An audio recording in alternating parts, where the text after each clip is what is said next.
Vamos então continuar falando agora sobre a implementação dos grafos. Vamos começar falando sobre, ou retornar à questão da representação matricial. Qual é o problema com essa representação? Se você tem uma grande quantidade de nós e uma pequena quantidade de arestas no grafo, pelo menos proporcionalmente, tanto em uma representação quanto na outra, você pode ter uma situação em que ocorre, né, uma matriz esparsa. Ou seja, você tem muita informação sendo utilizada simplesmente para dizer que não existe ligação entre dois nós, não existe conexão entre dois nós. Então, isso nos leva a algumas alternativas de implementação, como, por exemplo, usando listas de adjacências. Essa representação ela pode ser feita de duas maneiras com listas de adjacências. Aqui, nessa figura, a gente está mostrando uma delas, que é o emprego de um vetor e de uma lista encadeada. No caso, esse é um vetor de ponteiros, onde cada ponteiro aponta para uma lista encadeada. Então, nessa representação, nós temos os nós representados pelas posições no vetor e as suas arestas pelos valores na lista encadeada. No caso, o nó 1 possui uma aresta para 2 e para 5, e por esse motivo a gente diz que 1 é adjacente a 2 e é adjacente ao 5, e nós vamos fazer essa representação associando a lista encadeada do nó 1 os valores 2 e 5. Então, na posição do vetor associado ao nó 1, nós temos uma lista encadeada em que os elementos dessa lista representam nós adjacentes ao nó 1, ou seja, arestas que conectam ao 1 ao 2 e 1 ao 5. O mesmo vale se o grafo for direcionado. Nesse caso, a gente tem uma aresta ligando o nó 1 ao 2, uma aresta ligando ao nó 2 ao 4, arestas ligando o 3 ao 1 e ao 2, e arestas ligando o 4 a ele mesmo e ao nó 3. Então, a representação é similar. A outra forma da gente representar seria usando duas listas encadeadas. A gente tem mais flexibilidade usando duas listas encadeadas porque nós não precisamos saber de antemão quantos serão os nós do nosso grafo. Essa quantidade de nós ela pode tanto crescer quanto reduzir dinamicamente. Então, nos dá mais flexibilidade para guardar somente as informações que de fato a gente precisa. Então, vamos colocar aqui, já que eu não fiz um slide específico com essa representação, para que a gente possa ver como ela é feita. Então, vamos tentar fazer um desenho aqui, um esboço.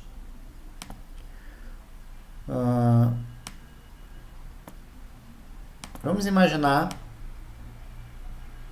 que cada retângulo desse representa um nó. Então, por exemplo, aqui eu estou representando nessa lista encadeada os nós que são, vou chegar ali um pouquinho mais para baixo, né? Então aqui o nó seria o nó 1, né? Vamos botar uma setinha aqui, então eu teria um grafo que aponta para os meus nós. Então eu tenho no meu grafo o nó 1, tenho no meu grafo, vou colocar aqui, eu tentar fazer um nó 2 aqui. Opa.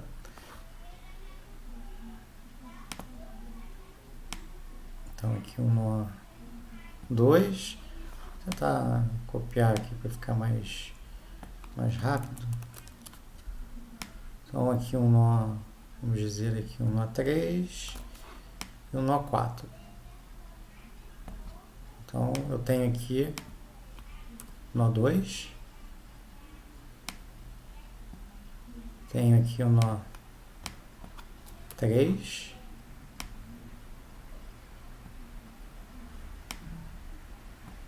Tenho aqui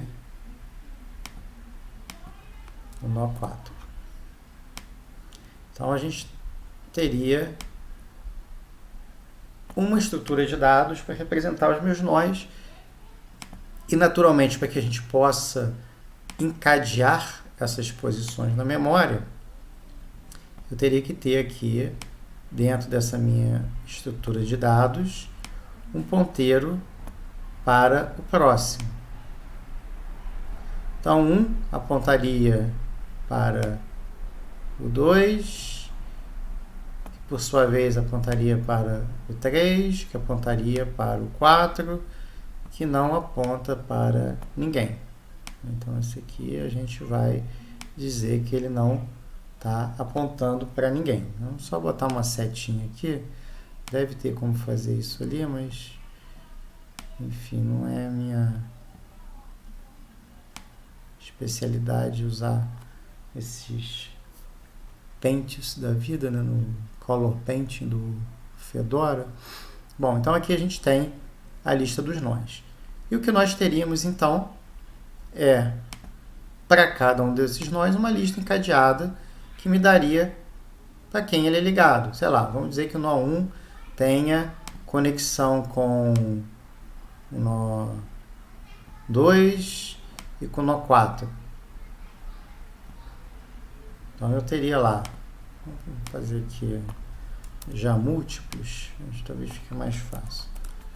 Então ele tem uma conexão com 2 e 4, depois esse 2 aqui, vamos dizer que o grafo é direcionado, né? Então 1 tem uma aresta com 2 e com 4. O 2, sei lá, tem uma aresta com o 3. O 3 tem uma aresta que o liga ao 1. E o 4 tem uma aresta que liga, sei lá, ao 2. Então, não lembro se eu vou falar os mesmos aqui de cabeça, né? Mas enfim, vamos lá. Então, 1 com 2, 1 com o nó, sei lá, 4.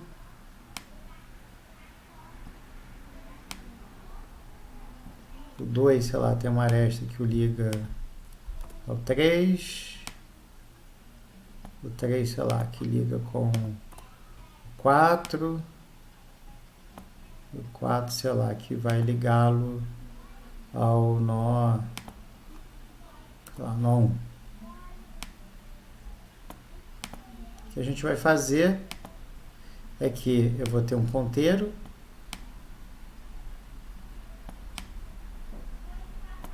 nó 2 e para uma lista encadeada para o 4. Aqui a gente não vai apontar para ninguém. Mesma ideia aqui, né? Então aqui tem um ponteiro que aponta para a lista encadeada onde só tem um 3 nesse momento. Nada impede que depois a gente insira ou remova arestas do nosso grafo e assim sucessivamente. Então essa seria a ideia da lista encadeada. Ah, professor, mas como é que eu faço para implementar isso na linguagem, sei lá, C? É de maneira semelhante ao que você já fazia lá com lista encadeada. Com Ciro, né? Vocês provavelmente estudaram lista encadeada. Vamos fazer duas listas encadeadas, né? A diferença é que a gente vai ter estruturas aí, talvez de tipos aqui diferentes, né? Então aqui tem uma setinha para cá, setinha para cá, uma setinha aqui e assim sucessivamente. Então essa é a cara aqui da minha estrutura de dados. Bom, então vamos lá. Como é que a gente faz o código disso aqui, né? Vamos botar aqui nosso código. Vamos lá. Bom, vamos imaginar que eu estou fazendo em C, tá?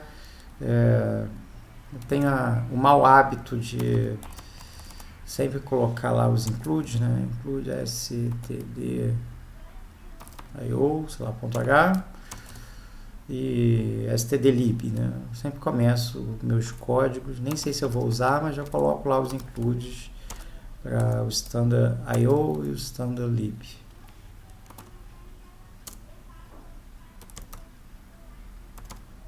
Tem jeito, né? Força do hábito faz a gente escrever os códigos. Vamos lá. Então, vamos definir como um tipo, sei lá, lista cadeada. Vocês já conhecem, né? Então, posso dizer que eu tenho uma chave associada ao meu nó e um ponteiro para o próximo. Então, struct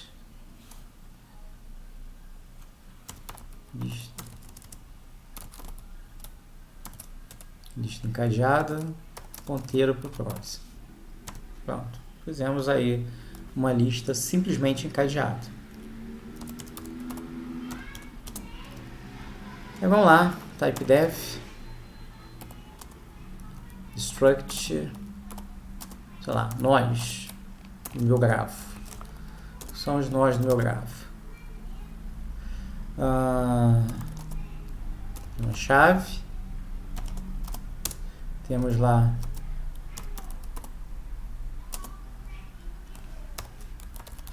arestas. Eu tenho um struct nós ponteiro para o próximo. Está definido lá o meu grafo. Defini o meu grafo. Então, meu grafo tem um inteiro, que seria o meu nó. Tem um ponteiro para as minhas arestas, onde a aresta é basicamente um valor inteiro e um ponteiro para o próximo. E eu tenho um ponteiro para um próximo nó. Do ponto de vista da memória, vamos ver como é que esse cara aqui ficaria. Então, essa aqui é a cara da minha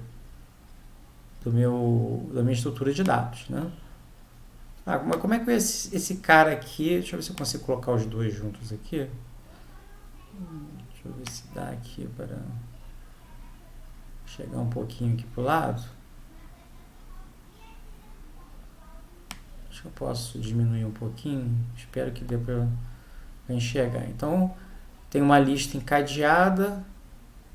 Tenho um inteiro chave.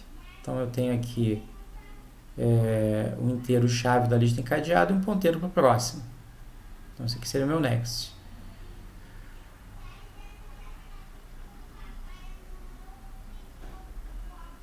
Deixa eu ver aqui, está meio confuso. Eu não sei se eu estou apontando para o lugar certo aqui para vocês. Vamos lá, então. Então, eu tenho aqui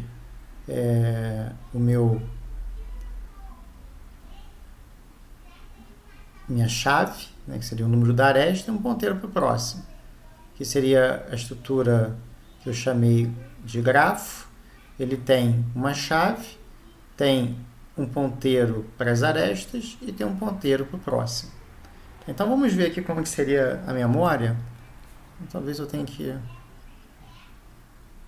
Deixa eu ver se cabe aqui no cantinho para eu desenhar. Acho que cabe sim, né? Talvez fique um pouquinho... Bom, vamos lá, vou tentar. A memória, a gente pode entender como se fosse um grande vetor que contém os dados que a gente quer colocar, né? E cada dado tem um endereço de memória. Geralmente a gente representa a memória com o endereço mais baixo da memória no início do vetor, na posição da base do vetor, o endereço mais alto no final do vetor. Bom, cada célula, né, então isso aqui é como se fosse um grande vetor, então cada célula dessa é como se fosse uma posição do vetor, uma posição da memória, cada uma delas é acessada através de um endereço, parecido com um vetor. Então eu tenho aqui endereço 0, a posição 0 do vetor, vamos dizer assim, depois a posição seguinte e assim sucessivamente. Então eu tenho lá as minhas células de memória.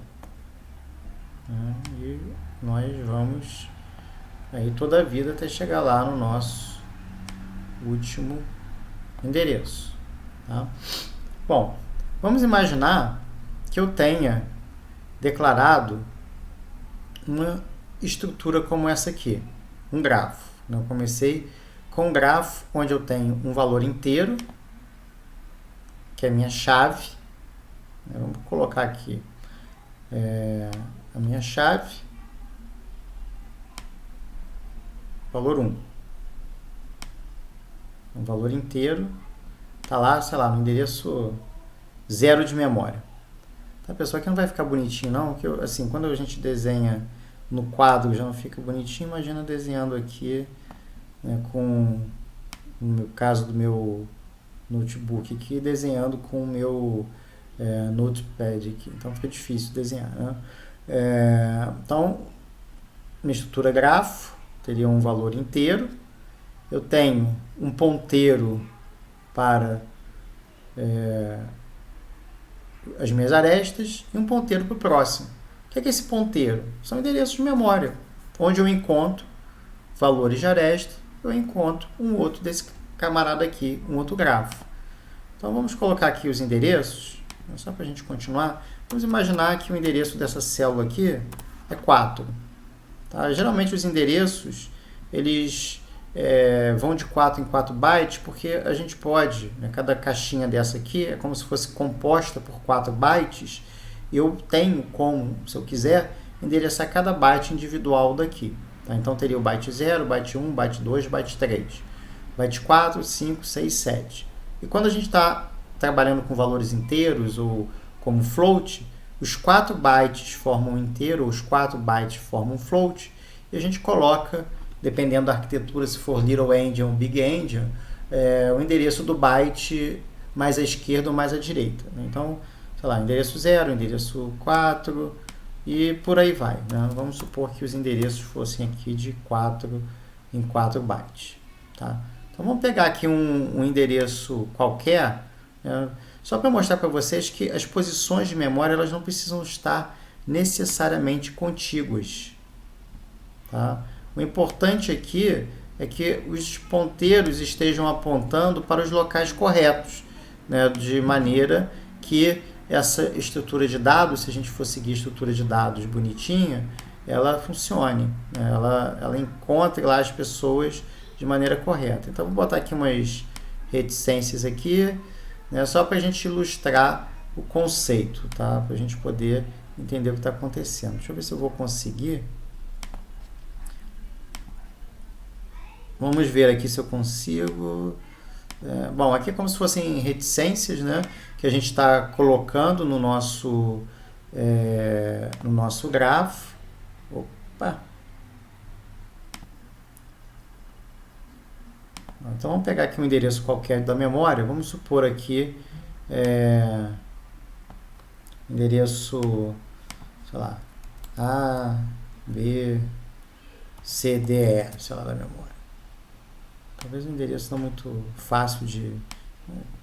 Deixa eu colocar aqui A000, 0. Aqui vamos botar o endereço seguinte, A0004. Aqui vamos colocar o endereço A0008. Então, outros endereços quaisquer aqui da memória. Então, nesse grafo aqui, sei lá, o ponteiro para o próximo local onde eu acho um grafo, de repente começa lá no A000. Então, vamos botar aqui o ponteiro para o próximo, A0000. Aqui ficou meio apertadinho, mas só para passar a ideia aí para vocês de como funcionaria. Então, meu próximo grafo está no endereço A000, onde eu vou ter lá a chave 2.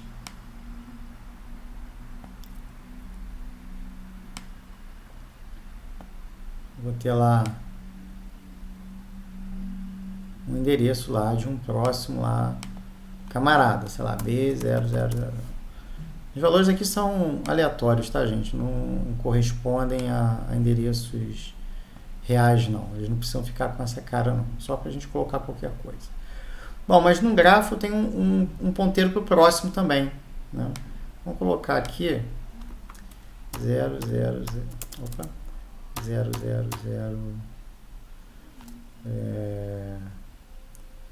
Vamos lá. 0B.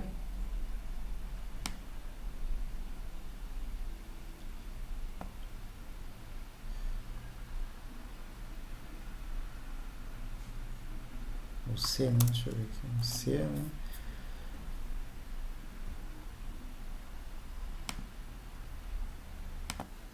Na verdade, os endereços não importam muito aqui. O importante aqui é só pegar a ideia do que eu quero mostrar, tá? Vou botar aqui como se fosse o endereço 10 e por aí vai, sei lá, endereço 00014, sei lá. Mas o ponto é que esse cara aqui, essa primeira célula, tem um ponteiro para essa lista encadeada. Ela pode estar em qualquer posição. Se ela, vamos supor que ela comece aqui na posição, no endereço 00010. Sei lá. Então, o que eu estou dizendo aqui é o seguinte. Eu tenho um grafo, a chave é 1, o endereço de memória onde eu encontro o próximo cara, que também é um grafo, é o endereço A0000. Então, aqui está apontando para essa posição de memória. E esse cara tem um ponteiro para uma lista encadeada. O endereço de memória é onde eu encontro uma lista encadeada. Então, o endereço é o 0010. Lá eu vou encontrar esse 2 aqui, sei lá, essa chave 2. E se eu for seguir aqui o 2, eu teria um endereço onde eu encontro uma outra lista encadeada. Sei lá, um endereço lá... Vamos botar qualquer coisa aqui, né? 100. Então, aqui é onde eu encontraria o camarada 4. E assim sucessivamente. Então, essa é a ideia da implementação. A minha sugestão é que vocês tentem implementar isso, tentem depurar, né, usar o depurador para que vocês possam identificar esses endereços de memória, seguir os ponteiros, né, para quem ainda não está craque em ponteiro, não consegue entender como é que funcionam os ponteiros, para que a gente possa não ter dificuldades em termos de implementação. Bom, deixa eu cortar o vídeo aqui, e aí na sequência a gente fala aí de algumas definições que a gente vai usar aí em termos de grafos.